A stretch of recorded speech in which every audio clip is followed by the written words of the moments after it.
One of the mistakes we see many people make when working on their retirement planning is that they ask for the advice of a family member, a friend, a coworker, or even a general practitioner financial advice giver. While all of these people may certainly mean well, chances are they don't know all of the specifics to your circumstances to truly give you expert advice. Really, all they are equipped to do is to tell you what worked for them and to offer their opinion. Retirement involves many different areas of expertise. You must consider how to maximize your Social Security, pensions, and other income sources, as well as create tax-efficient income. A financial advisor should be trained in how to preserve a lifetime of hard work and wealth and make sure you don't run out of money during your lifetime. A skilled practitioner will be looking at your investments, insurance, estate plan, entitlements, pensions, inflation, and taxes to make sure that every area of your financial life is coordinated and optimized so you will feel confident to be able to meet your goals. The decisions you make as you transition into and through retirement will be some of the most important that you may ever make. Remember, you may spend as many years retired as you did working.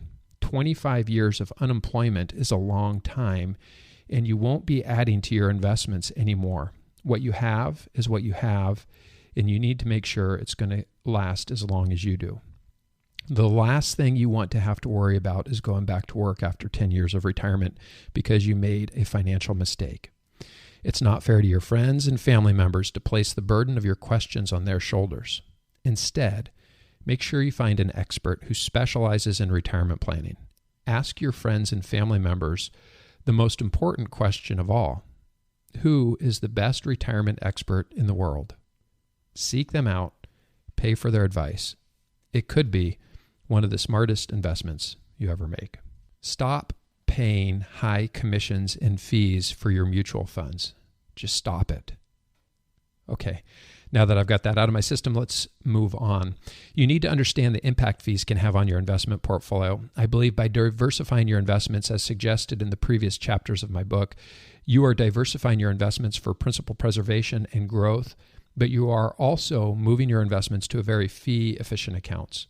If you had all your investments in no-load mutual funds and the average fee on those funds was 1% per year on $100,000, your annual expense would be $1,000.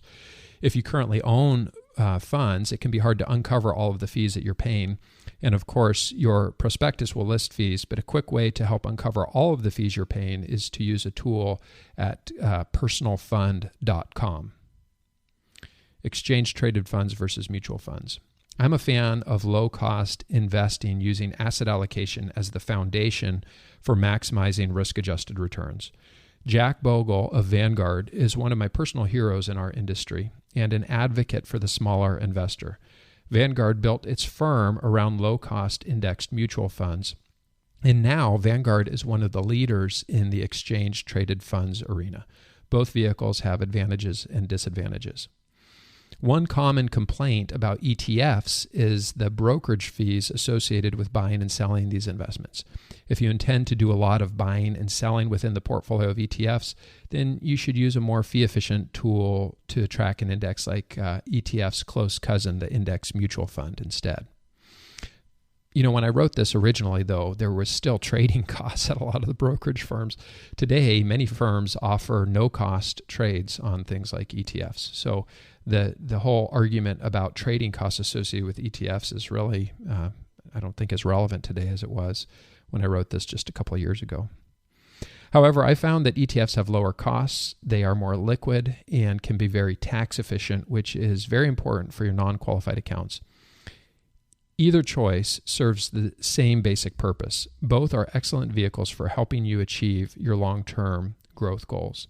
ETFs and index mutual funds are both very efficient tools for creating global, broad-based, diversified portfolios among asset classes and sectors, and they should be considered as part of your overall diversification strategy. Okay, so now that I've kind of set the stage with these few short readings from my book, the purpose of this show today and the title of the show is to talk about this idea of, is it worth it? And one of the things that I've been asking of our community at the Retirement Budget Calculator is for them to chime in and give me their opinion on whether or not it is worth it to pay an advisor a fee to help oversee and manage their investments and do the planning and everything that's involved. So in today's show, I just want to explore that. Now, to be fair, I will tell you, this is the industry that I work in. This is how I make a living, and I recognize that I have blind spots.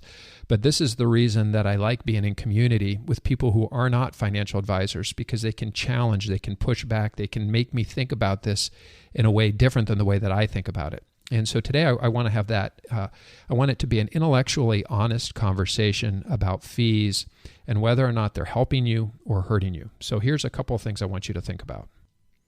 So as we begin to explore this idea of fees, I want to look at some of the industry studies that have been done, but I also want to share with you what some of the people in our community have expressed, some of the concerns they've expressed about fees.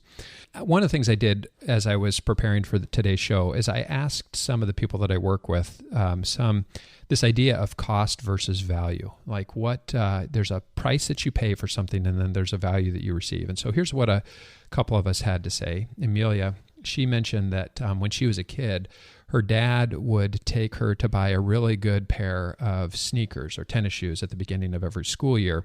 She said some of the stores sold these really flimsy, cheap shoes, and she remembered one time having to have the bottom of her shoe duct taped together. And so she said her dad thought that if he made an investment in a better pair of shoes, that the shoes would last longer. And she said that's actually the case. She said that she felt like that was a truth. Amy, one of the women that I work with, she said that her husband's a plumber. And she says sometimes these guys will get it in their head that, they can do this work on their own. And then her husband gets a call at 8:00 at night asking for him to make kind of an emergency visit out to the house because what he thought was going to be an easy do-it-yourself project at home turns out to be much more difficult and much more involved. And now he needs the help of an expert. And then I asked my friend Steve, I said, Steve, where's an area, what do you think about this? And he said, well, Jason, he said, you can, my friend Steve's kind of an engineer and he's very mechanically inclined. And he said, if you were working on your car, he said, you can go down to the parts store and buy the parts for your vehicle at a very low cost. But he said, if you want to have somebody else install those parts for you, you're going to pay the mechanic a pretty hefty fee. In fact, the biggest cost in auto repair is not the part itself, but it's actually having the expertise to have the person install the part. So he said, you can spend a lot of time and energy and money, and if that's something you really enjoy, maybe you should be your own mechanic. But most people, if you get 100 people in a room, he said, maybe 15 of them would really enjoy it and are actually qualified to be able to do that work. And so those were some of the arguments that people had for paying a fee for some type of expertise. One of the questions that I'd like you to ponder as you think about this question in terms of paying fees to hire an advisor is, should you be trying to find the cheapest financial advisor? Is that something that's important to you? Would that be like as you're making your list of characteristics or qualities that you're looking for when you're going to work with an advisor, would be finding the cheapest person the most important component to that?